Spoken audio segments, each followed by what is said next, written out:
یمن میں ایک قبیلہ آباد تھا جس کا سردار حاتم طائی تھا۔ اس کی سخاوت سے دنیا کا ہر شخص واقف تھا۔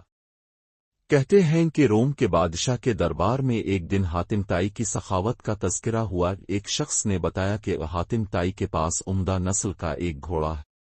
وہ خوبصورت اتنا ہے کہ جو بھی دیکھتا ہے اس کی تعریف کیے بغیر نہیں رہتا۔ حاتم طائی کی تعریف سن کر بادشاہ نے کہا، جب تک کسی آدمی کو آزمایا نہ جائے اس وقت تک اس کے بارے میں کوئی رائے قائم کرنا عقل کے خلاف ہے۔ بادشاہ نے وزیر سے کہا کہ تم جاؤ اور حاتم طائی کی سخاوت کے بارے میں ہمیں معلومات فراہم کرو اور اس سے کوئی ایسی چیز طلب کرو جو اس کے لیے سب سے زیادہ عزیز اور سب سے زیادہ قیمتی ہو۔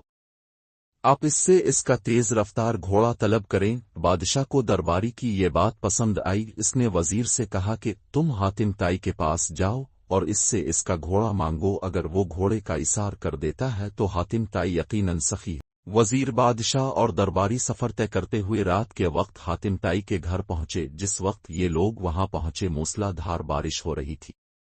گھپ اندھیرے میں بادلوں کی گرج چمک ماحول کو خوفناک بنا رہی تھی۔ ایسے خراب موسم میں گھر سے نکلنا اور مہمانوں کے کھانے کا انتظام کرنا بڑا مشکل کام تھا، لیکن حاتم طائی نے میزبانی کا حق ادا کیا اور مہمانوں کی تواضع اور آرام و آسائش کا پورا انتظام کیا۔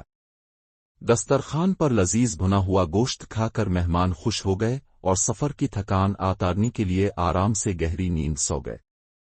صبح کے وقت بارش تھم چکی تھی اور فضا صاف ہو گئی تھی۔ درخت دھلے ہوئے اور ٹھنڈی ہوا چل رہی تھی۔ ناشتے کے دوران وزیر نے مہمان نوازی کا شکریہ ادا کیا اور کہا کہ اے ہمارے بادشاہ کے سامنے آپ کے گھوڑے کی بہت تعریف کی گئی ہے۔ بادشاہ چاہتا ہے کہ آپ اپنا گھوڑا ان کی خدمت میں نظر کر دے۔ وزیر کی بات سن کر حاتم طائی افسوس کے ساتھ ہاتھ ملنے لگے اور افسردہ لہجہ میں کہا کہ اگر آپ گھوڑا لینے آئے تھے تو یہ بات آتے ہی مجھے بتا دینی چاہیے تھی، لیکن اب میں مجبور ہوں اس لیے کہ میرا پیارا گھوڑا اس دنیا میں نہیں ہے۔